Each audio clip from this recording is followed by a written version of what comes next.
Hello aspirants, I am Anurag. Welcome to this session. Aspirants आज हम पढ़ेंगे citizenship part 2। Aspirants इसका एक सेशन मैं ले चुका हूं। जिन भी बच्चों ने नहीं देखा है उनसे रिक्वेस्ट है कि आप कल के सेशन को देखें, तभी आज का सेशन समझ में आएगा। तो चलिए स्टार्ट करते हैं सिटीजनशिप पार्ट 2 बाय अनुराग झा। एस्पेरेंट्स ये मेरा यूट्यूब चैनल है स्टडी बाय अनुराग झा, आप इसको सब्सक्राइब करें जिससे आपको हमारे अपडेट के बारे में पता चलता रहेगा। ठीक है एस्पेरेंट्स, कल हम लोग यहाँ तक देख लिए थे, बाय नेचुरलाइजेशन कैसे सिटीजनशिप मिलता है यहाँ तक देख लिए थे।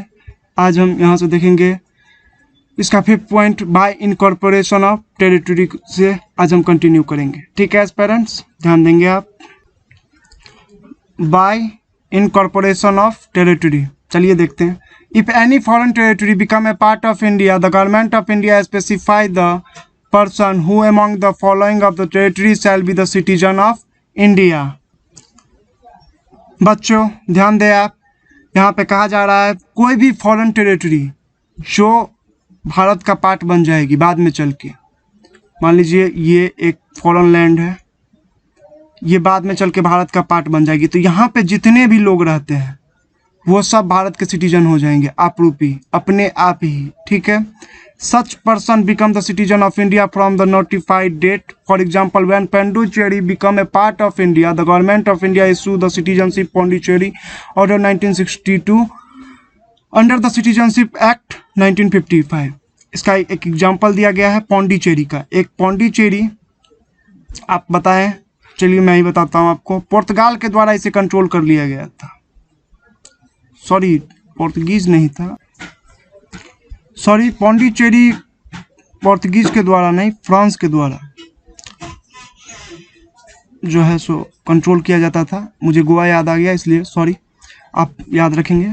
पौंडीचेरी फ्रांस के द्वारा कंट्रोल किया जाता था, तो उसको गवर्नमेंट ऑफ इंडिया ने जब एक्वायर किया तो यहाँ पौंडीचेरी के जितने भी लोग थे वो खुद पे खुद सिटीजन ऑफ इंडिया बन गए। ध्यान रखेंगे पेरेंट्स, पौंडीचेरी फ्रांस के द्वारा कंट्रोल किया जाता था, सॉरी इसके लिए गोवा में बता दिया आपको, पोर्तुगीज गोवा के द्वारा था। ठीक है, ध्यान रखेंगे आप। चलिए आगे देखते हैं। चलिए इसके पॉइंट 6 को देखते हैं। Special provision as to citizenship of person covered by the Assam accord.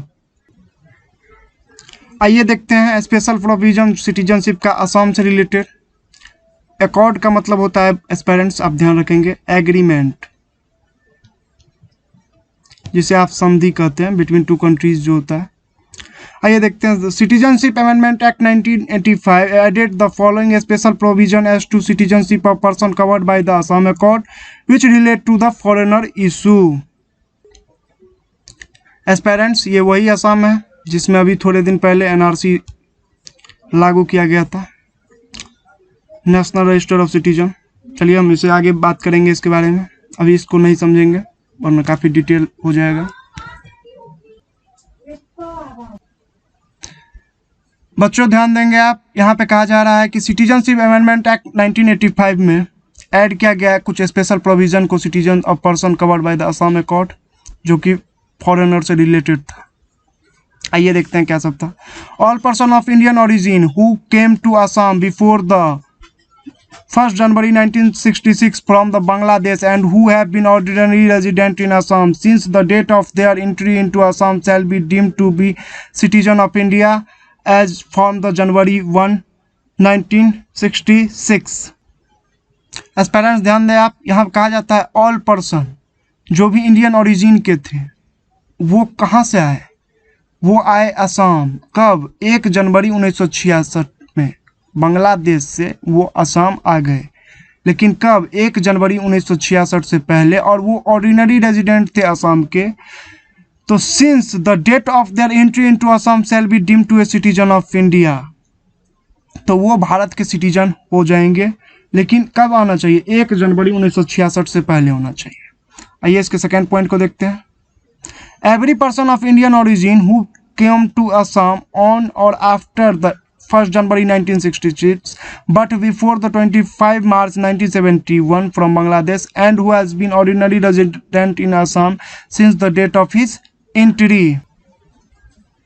Aspirants यहाँ कहा जा रहा है वो व्यक्ति जो 1 जनवरी 1966 के बाद आए असम और 25 मार्च 1971 से पहले, लेकिन 1 जनवरी 1966 के बाद लेकिन 25 मार्च 1971 से पहले बांग्लादेश से वो आ गए और वो ऑर्डिनरी रेजिडेंट थे असम के, तो वो भी भारत के सिटीजन थे। चलिए आगे देखते हैं, यहाँ भी वही बात लिखा हुआ है पेरेंट्स।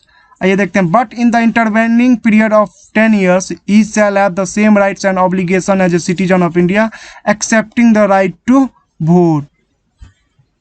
एस्पेरेंट्स जो ध्यान देंगे आप, जो भी व्यक्ति बांग्लादेश से असम आए हैं और वो ऑर्डिनरी रेजिडेंट हैं असम के, तो उन्हें वो सारा राइट्स दिया जाएगा जो एक पर्टिकुलर सिटीजन को दिया जाता है, लेकिन वो राइट टू वोट, वोट देने का अधिकार उनको नहीं दिया जाएगा। आइए देखते हैं लॉस ऑफ सिटीजनशिप को। The citizenship act 1955 prescribe 3 ways of losing citizenship, whether the acquired under the act or prior to it under the constitution with renunciation, termination and deprivation। Aspirant ध्यान दें आप, सिटीजनशिप एक्ट 1955 के तहत 3 तरीका है citizenship को खोने का, रेन्यूंसिएशन, टर्मिनेशन और डेप्रीविएशन। एक एक करके हम पढ़ना शुरू करते हैं और एक एक करके इसे हम कंप्लीट कर देंगे, ठीक है एस्पेरेंट्स। चलिए एस्पेरेंट देखते हैं, बाय रेनोन्सिएशन को देखते हैं। Any citizen of India of full age का मतलब मैं आपको कल भी बताया था 18 years old and capacity can make a declaration renouncing his Indian citizenship. कोई भी भारत का नागरिक अपने आप डिक्लेयर कर दे जो हम छोड़ रहे हैं भारत के सिटीजनशिप, यही बात यहाँ कही गई है। Upon the registration of that declaration that person cease to be a citizen of India. उस डिक्लेरेशन के बाद पर्सन जब डिक्लेयर कर देगा कि वो भारत का सिटीजनशिप को छोड़ना चाहता है, तो उसके बाद उसके सिटीजनशिप को सीज कर लिया जाएगा। आइए देखते हैं। However, if such a declaration is made during a war in which India is engaged, its registration shall be withheld by the central government। Aspirants ध्यान देंगे आप, बच्चों ध्यान दें आप, काफ़ी इंपॉर्टेंट टर्म है ये। जब वो डिक्लेयर तो कर देगा सिटीजनशिप को जो हम छोड़ रहे हैं, लेकिन उस समय वार चल रहा है वो हमारे देश में, तो उसके सिटीजनशिप को होल्ड कर लेगी सेंट्रल गवर्नमेंट। अब वार चल रही है तो एट ए टाइम काम करना थोड़ी मुश्किल रहती है। आशा करते हैं समझ गए होंगे। आइए देखते हैं, further when a person renounce is Indian citizenship every minor child of that person also lose Indian citizenship. और कोई व्यक्ति अगर इंडियन सिटीजनशिप को छोड़ देगा तो उसका जो भी माइनर चाइल्ड का भी सिटीजनशिप खुद पे खुद खत्म हो जाएगा। माइनर मतलब 18 से कम वाले जो भी चिल्ड्रन होंगे उसका भी सिटीजनशिप खत्म हो जाएगा। However when such a child attains the age of 18 he may resume Indian citizenship. और वो बच्चे का जो सिटीजनशिप खत्म कर दिया गया था वो जब 18 साल का होगा तो बाय रजिस्ट्रेशन के थ्रू उसे सिटीजनशिप प्रोवाइड कर दी जाएगी 18 साल के बाद। लेकिन जब उसके मम्मी पापा छोड़ेंगे सिटीजनशिप, उसमें वो माइनर रहेगा तो उसका इंडियन सिटीजनशिप खत्म हो जाएगा, लेकिन 18 वर्ष के बाद उसको इंडियन सिटीजनशिप दे दिया जाएगा अगर वो अप्लाई करता है, ठीक है। बाय टर्मिनेशन, इसका सेकंड पॉइंट को देखेंगे, 3 पॉइंट है, सेकंड को देखेंगे। फर्स्ट देखते हुए हैं, जैसा कि वर्ड देखने से ही लगता है टर्मिनेशन, टर्मिनेट कर देना। When an Indian citizen voluntary conscious knowing and without duress, unique influence and or compulsion acquire the citizenship of another country, is Indian citizenship automatically terminate। कितना बार हम इस लेक्चर में बोल दिए इस चीज़ को। अगर आप दूसरे देश के सिटीजनशिप को एक्वायर करते हैं तो आपका भारत का सिटीजनशिप ऑटोमेटिकली टर्मिनेट हो जाएगा।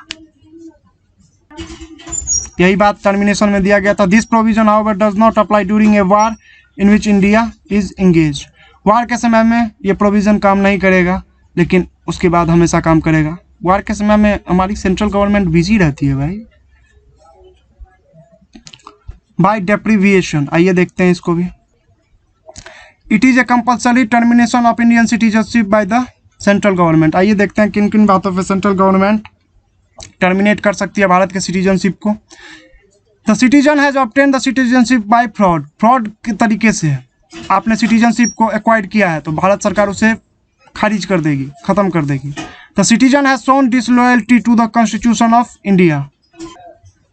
अगर आप कॉन्स्टिट्यूशन के खिलाफ डिसलॉयल रहेंगे तो भी आपका सिटीजनशिप को कैंसिल कर दिया जाएगा, ख़त्म कर दिया जाएगा। इसलिए आपको लॉयल रहना है, संविधान के साथ रहना है आपको। The citizen has unlawfully traded और communicated with the enemy during a war. अब सिटीजन जो है वो अनलॉफुली ट्रेड कर रहे हैं, कम्युनिकेट कर रहे हैं, मतलब बात कर रहे हैं किससे, एनिमी कंट्री से, वार के समय में, तो भी खत्म कर दिया जाएगा आपका citizenship. The citizen has within 5 years after the registration और naturalization been impressed in any country for 2 years। Aspirants ध्यान देंगे आप, यहाँ पे कहा यह जा रहा है जो सिटीजन जो है वो रजिस्ट्रेशन करवाएं सिटीजनशिप के लिए और उस 5 साल के अंदर में 2 साल के लिए आप किसी दूसरे कंट्री के जेल में जाके बंद हो गए तो भी आपका सिटीजनशिप कैंसिल कर दिया जाएगा। अरे भाई फ्रॉड आदमी हो गया ना, मतलब कहीं का सिटीजनशिप लिया दूसरे कंट्री में जाके जेल में बंद हो गए, तो मतलब गलत काम कर रहे हैं। The citizen has been ordinary resident out of India for 7 years continuously. Last में ये कहा जा रहा है जो सिटीजन जो है ऑर्डिनरी रेजिडेंट है आउट ऑफ इंडिया 7 साल वो रह रहा है भारत से बाहर कंटिन्यूसली रहा है तो भी उसका सिटीजनशिप खत्म कर दिया जाएगा। हमारे यहाँ सिंगल सिटीजनशिप का प्रावधान है, आइए इसको भी देखते हैं। Through the Indian constitution is federal and invoice A dual polity centre and states. जैसा कि हम सब जानते हैं इंडियन कॉन्स्टिट्यूशन का कैसा नेचर है, फेडरल नेचर है, और यहाँ पे ड्यूअल पॉलिटी चलती है, सेंटर और स्टेट दोनों में 2 सरकार हैं, सेंट्रल में मोदी गवर्नमेंट और स्टेट में अपनी अपनी गवर्नमेंट। उत्तर प्रदेश में योगी आदित्यनाथ का सरकार चलता है, वैसे इसे आप मोदी एडमिनिस्ट्रेशन बोले ज़्यादा बेहतर रहेगा। It provides for only a single citizenship that is the Indian citizenship, लेकिन हमारे यहाँ सिंगल सिटीजनशिप है दैट इज़ इंडियन सिटीजनशिप। जैसा कि हम बात करते हुए आए, the citizen in India on allegiance only to the union. हमारे यहाँ सेंटर का ही सिर्फ सिटीजनशिप होता है, जो भी होगा भारत सरकार का सिटीजन होगा, केंद्र सरकार का ही सिटीजन होगा, राज्य सरकार का नहीं होगा। जैसा कि हम सब जानते हैं जो भी हैं हम लोग भारत के नागरिक हैं, हम लोग पर्टिकुलर स्टेट के नागरिक नहीं हैं। There is no separate as state citizenship, ऐसा नहीं है, स्टेट के हम सिटीजन नहीं है, अमेरिका नहीं है, ये भारत है। अमेरिका में पर्टिकुलर स्टेट का भी वो सिटीजन होता है। The other federal state like USA and Switzerland on the other hand adopt the system of double citizenship. अभी बताते हुए आए हैं यूएसए और स्विट्जरलैंड ये 2 ऐसे कंट्री हैं फेडरल स्टेट में जहाँ पे अडॉप्ट किया जाता है डबल सिटीजनशिप को, एक सेंटर का और दूसरा स्टेट का। In USA each person is not only a citizen of USA but also of the particular state to which he belong. जहाँ से वो व्यक्ति यूएसए में, अमेरिका में क्या होता है ना, एक तो अमेरिका का सिटीजन वो रहेगा ही, और दूसरा वो अमेरिका के जिस पर्टिकुलर स्टेट में रहता है उसका भी वो सिटीजन रहता है, ठीक है, जहाँ से वो बिलोंग करता है। Thus is allegiance to both and enjoy dual sets of rights, one set conferred by the national government and another set by the state government. और वो जो है एंजॉय करते हैं बोथ राइट को, जो नेशनल सेंट्रल गवर्नमेंट का होगा, नेशनल गवर्नमेंट का होगा, वो भी राइट्स को एंजॉय करेंगे और स्टेट गवर्नमेंट के राइट को भी एंजॉय करेंगे। This system creates the problem of discrimination that is a state may discriminate in favor of its citizen in matters like right to vote, right to hold public offices, right to practice profession and so on। ये जो system है dual citizenship का, ये discrimination को पैदा करता है, भेदभाव। आइए देखते हैं कैसे पैदा करता है। स्टेट डिस्क्रिमिनेट करती है in favour of its citizen, किन किन मैटर्स पे, राइट टू वोट के मैटर पे, right to hold public offices के, right to practise professional and so on के मैटर पे। एस्पेरेंट मैं चाहूँ तो आपको वैसे भी बता सकता हूँ, लेकिन मैं एक एक लाइन को पढ़ के आपको समझा रहा हूँ जिससे आपको समझने में कोई तकलीफ ना हो। The problem is avoided in the system of single citizenship prevalent in India. हमारे यहाँ भारत में सिंगल सिटीजनशिप चलता है। In India all citizen irrespective of the state in which they are born और reside enjoy the same political and civil rights of citizenship all over the country, no discrimination is made between them. हमारे यहाँ क्या होता है, India में जो भी व्यक्ति है वो सेंटर के सिटीजन के साथ साथ वो स्टेट का भी सिटीजन होता है, बाय बॉर्न और बाय रिसाइड। हमारे यहाँ कोई भी डिस्क्रिमिनेशन का प्रोसेस नहीं चलता है। ऑल ओवर कंट्री में हम लोग भेदभाव नहीं करते हैं, सब मिलजुल के रहते हैं। और this general rule of absence of discrimination is subject to some expectation. मैं आपको बता चुका हूँ एब्सेंस है डिस्क्रिमिनेशन, हमारे यहाँ ऐसा कुछ नहीं होता। आगे देखते हैं।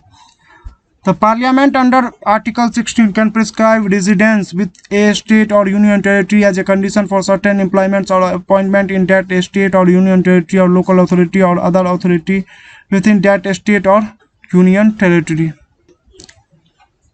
यहाँ ये कहा जा रहा है पेरेंट्स, पार्लियामेंट जो है सर्टेन प्रोविज़न को प्रोवाइड करती है एम्प्लॉयमेंट से रिलेटेड, कहाँ कहाँ पे, सेंटर में, स्टेट में, यूनियन टेरिटरी में। Accordingly to the Parliament enact the Public Employment Requiring as the Residence Act 1957 and thereby authorized by the Government of India to prescribe residential qualification only for appointment to non-gazetted posts in Andhra Pradesh, Himachal Pradesh, Manipur and Tripura।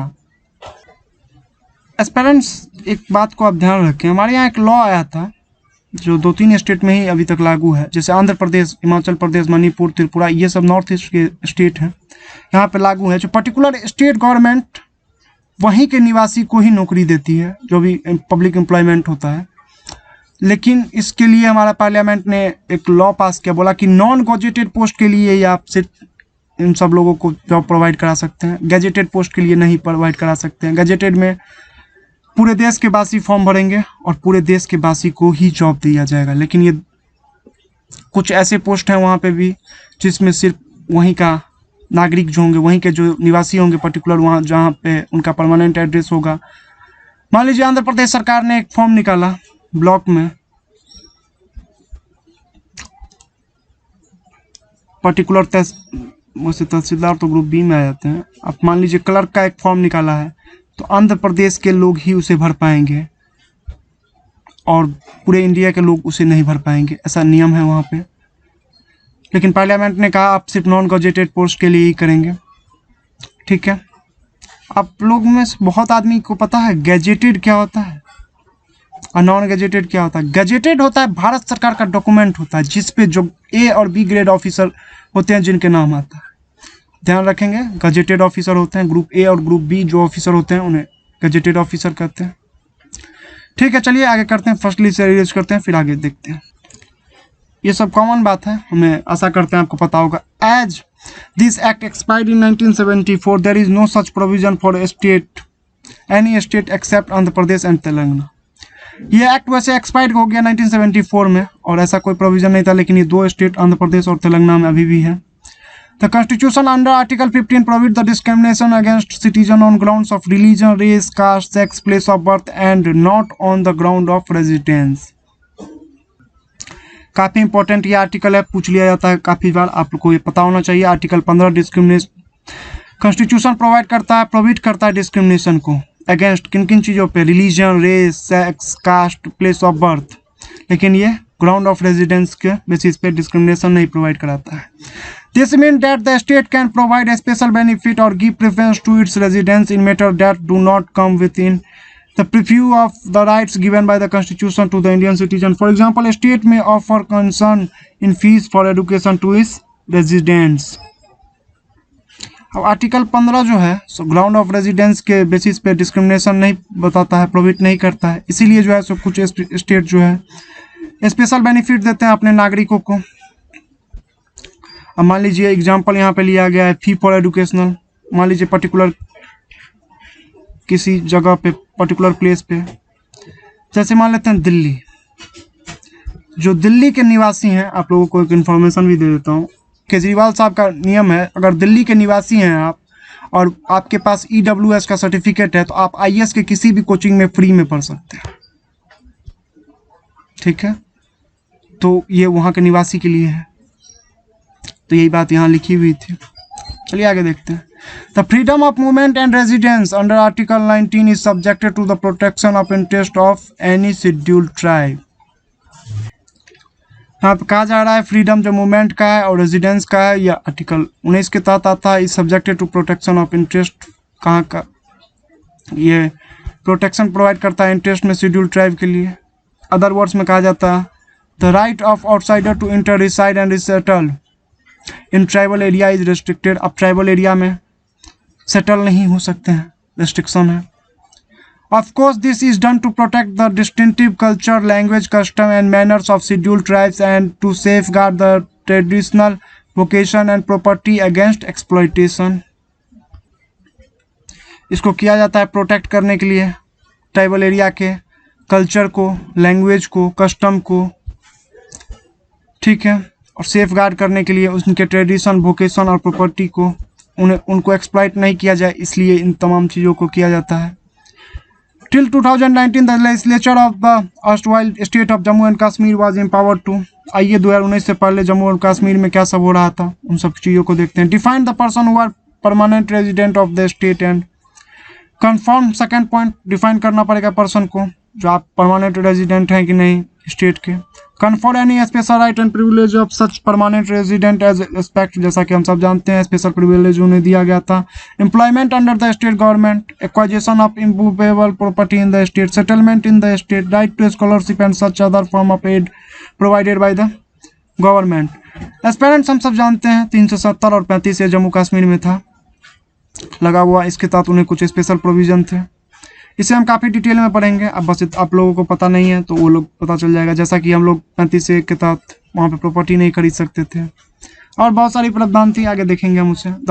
The above provision was based on Article 35A of the Constitution of India. This article was inserted in the Constitution by the Constitution application to the Jammu Kashmir Order 1954. मैं आपको अभी बता चुका हूँ. This order was issued by the President under Article 370 of the Constitution, which has provided a special status to the erstwhile state of Jammu and Kashmir. 370 जो article था वो special status देता था जम्मू कश्मीर को. यह अभी हट गया है 2019 में.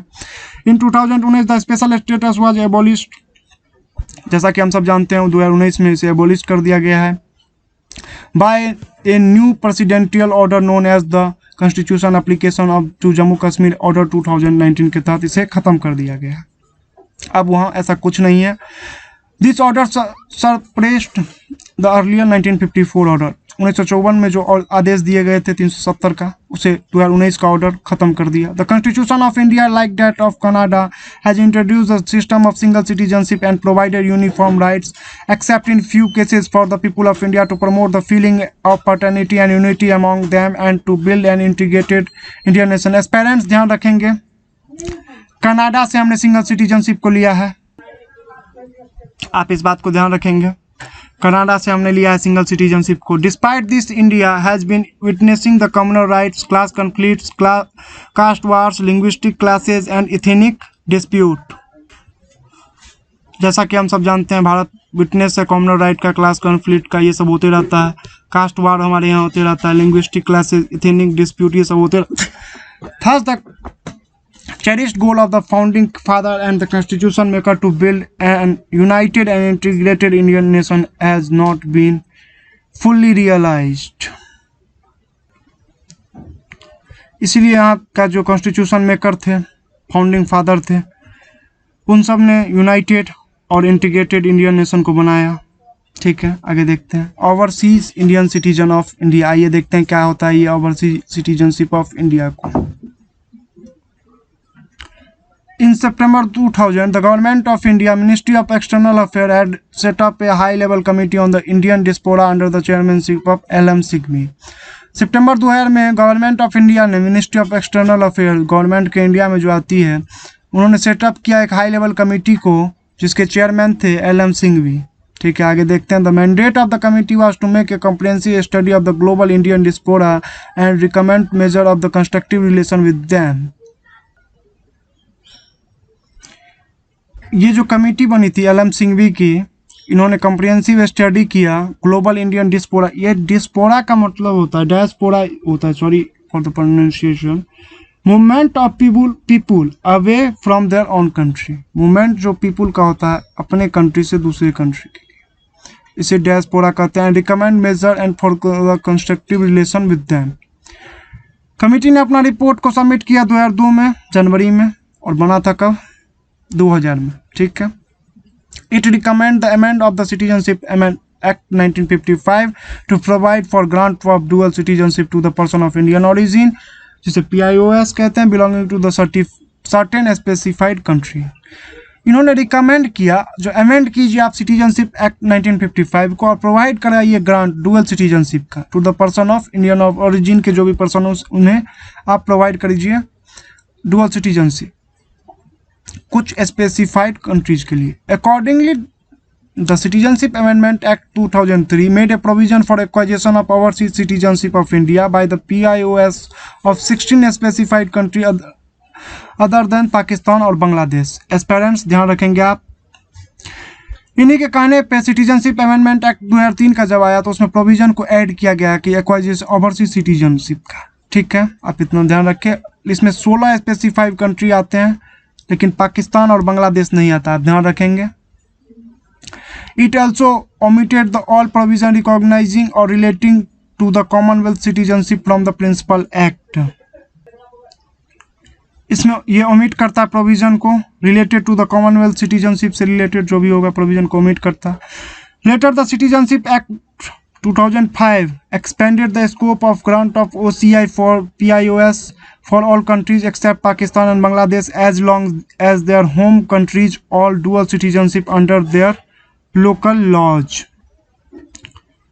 ये 2003 के बाद 2005 का एक प्रावधान आया सिटीजनशिप का, अमेंडमेंट एक्ट 2005 आया जो एक्सपेंड किया स्कोप और ग्रांट जो ओवरसीज सिटीजनशिप का, लेकिन यहाँ भी पाकिस्तान और बांग्लादेश को एक्सेप्ट के कैटेगरी में ही रखा गया।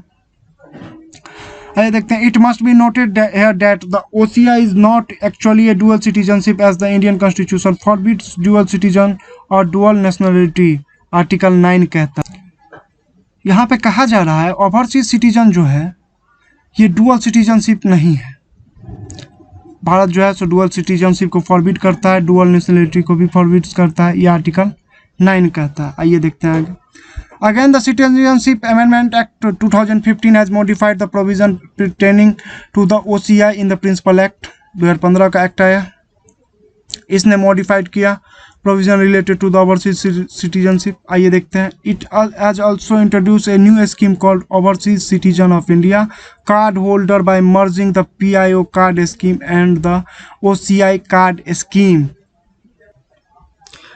बच्चों ध्यान दें आप, 2015 का जो सिटीजनशिप अमेंडमेंट एक्ट 2015 का है, यही इंट्रोड्यूस किया new scheme for overseas citizen of India card holder, और इसमें ही मर्ज किया गया PIO card scheme and OCI card scheme को।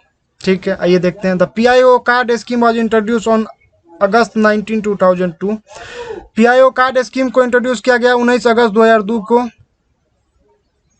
And thereafter the OCI card scheme was introduce WEF December 2005, 2 दिसंबर 2005 को।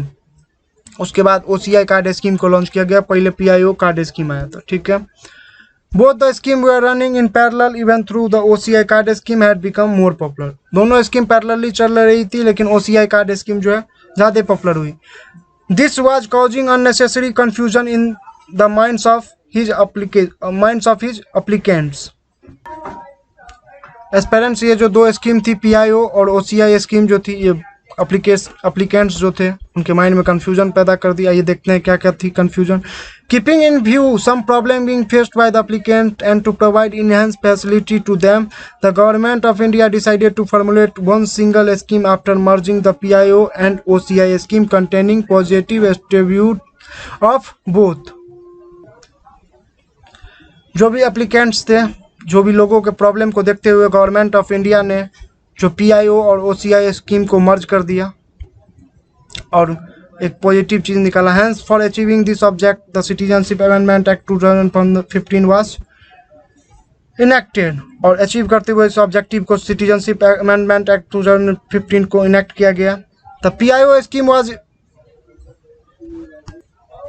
रेस्सिंडेड January 9, 2015, and it was also notified that all existing PIO card holders shall be deemed to be OCI card holder 9th January 2015। 9 जनवरी 2015 के बाद जो भी PIO scheme वाले थे वो OCI card holder में कन्वर्ट हो गए खुद ब खुद। The citizenship amendment act 2015 replace the nomenclature of overseas citizen of India with that of overseas citizen of India card holder and made the following provision in the Principal Act। The citizenship amendment act 2015 के तहत replace किया गया है nomenclature का मतलब नाम किसका, overseas citizen of India with date of overseas citizen of India card holder का नाम को चेंज किया गया। आइए देखते हैं क्या क्या प्रोविजन था। Registration of overseas citizen of India card holder aspirants, यहाँ पे नाम चेंज किया गया, ओवरसीज सिटीजन ऑफ इंडिया को नाम को चेंज किया गया, बदल करके रखा गया overseas citizen of India card holder. ठीक है, आइए देखते हैं registration of overseas citizen of India card holder. The central government may on an application made in this behalf registered as an overseas citizen of India card holder. आइए देखते हैं कैसे registration कर सकते हैं सेंट्रल गवर्नमेंट में application के through overseas citizen के लिए। Any person of full age and capacity, person जो भी होगा 18 साल का होगा या उससे ज़्यादा का होगा। Who is citizen of another country but was a citizen of India time of और at any time after the commencement of the constitution. यहाँ पे मिसिंग है पॉइंट, आप इसे ध्यान रखें, कॉन्स्टिट्यूशन होगा। कहा ये जा रहा है, कहा यहाँ पे ये जा रहा है कि सिटीजन वो दूसरे कंट्री का हो लेकिन वो भारत का सिटीजन हो। कब? जब हमारा संविधान लागू हुआ तब वो भारत का सिटीजन हो, उससे पहले वो किसी और कंट्री का भी सिटीजन होगा तो चलेगा। Who is a citizen of another country but was eligible to be citizen of India at the time of the commencement of the constitution, same point था।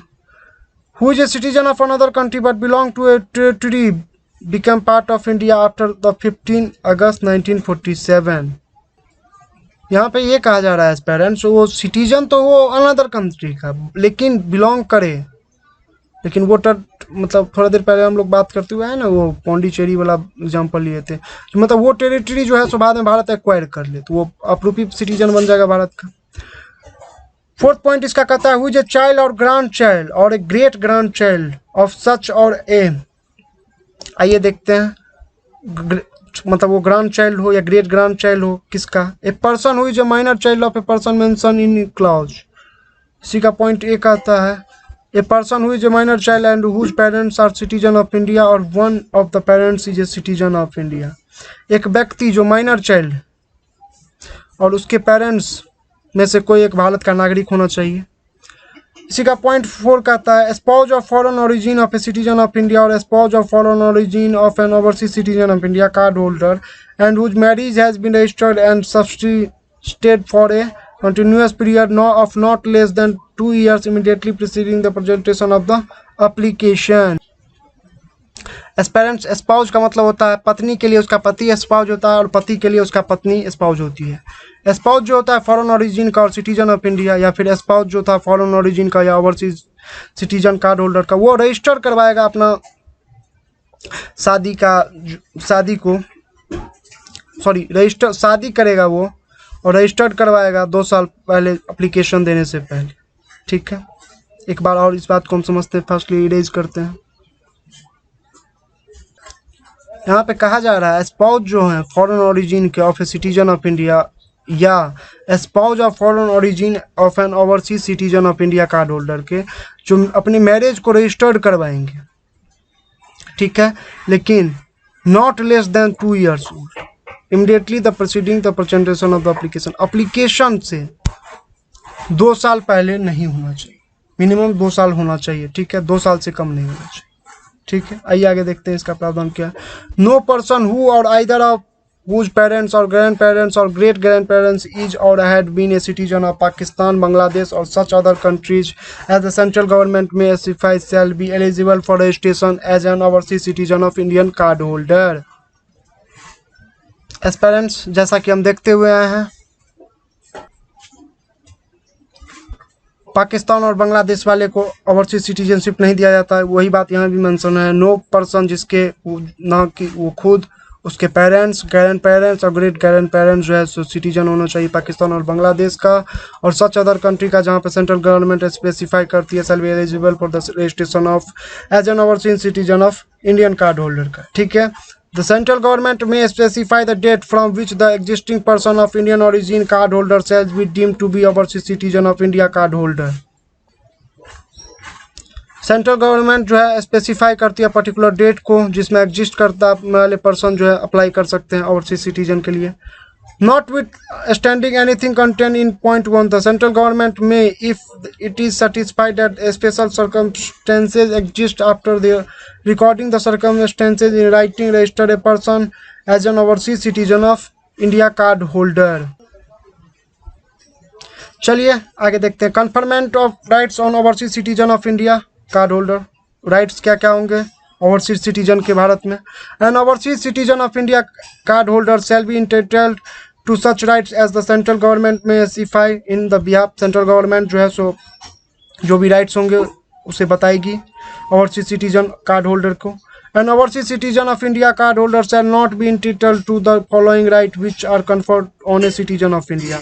याद रखेंगे एज पेरेंट्स, जो सिटीजन ऑफ इंडिया को rights दिया गया है वो overseas citizen of India को कार्ड होल्डर को राइट्स नहीं दिए गए वो राइट्स। आइए देखते हैं क्या कहते हैं। He shall not entitled to the right to equality of opportunity in matter of public employment. यह आर्टिकल 16 के तहत आता है। पब्लिक एम्प्लॉयमेंट मतलब right to equality in matter of public employment से रिलेटेड जो मामले होते हैं वो सिर्फ सिटीजन के लिए है, ओवरसीज सिटीजन के लिए नहीं है। He shall not be eligible for election as president. President के इलेक्शन में वो पार्ट नहीं ले सकता है overseas citizen. He shall not eligible for election as a vice president के इलेक्शन में भी पार्ट नहीं ले सकता है। He shall not be eligible for appointment as जज of supreme court. Supreme court का जज भी नहीं बन सकता, ना ही वो हाई कोर्ट का जज बन सकता है। He shall not be entitled for the registration as a voter. Voter भी वो वोट भी नहीं डाल सकता है। ध्यान रखेंगे आप लोग as parents. He shall not be eligible for being a member of the House of the People or Council of State। किसी भी हाउस का मेंबर नहीं हो सकता, चाहे वो लोकसभा हो या राज्यसभा हो, कहीं का नहीं हो सकता।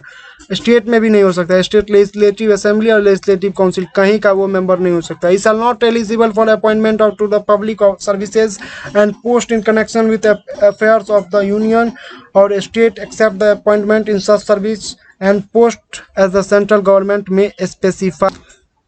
एस्पेरेंट ध्यान दें आप, वो जो है एलिजिबल नहीं रहेगा कौन, overseas citizen, appointment of public service के लिए और post in connection with affair of the union या स्टेट गवर्नमेंट में। एक्सेप्ट कुछ पोस्ट के लिए वो अप्लीकेबल रहता है, लेकिन यूनियन और स्टेट गवर्नमेंट में पब्लिक सर्विसेज के लिए भी वो अवेलेबल नहीं रह सकता है।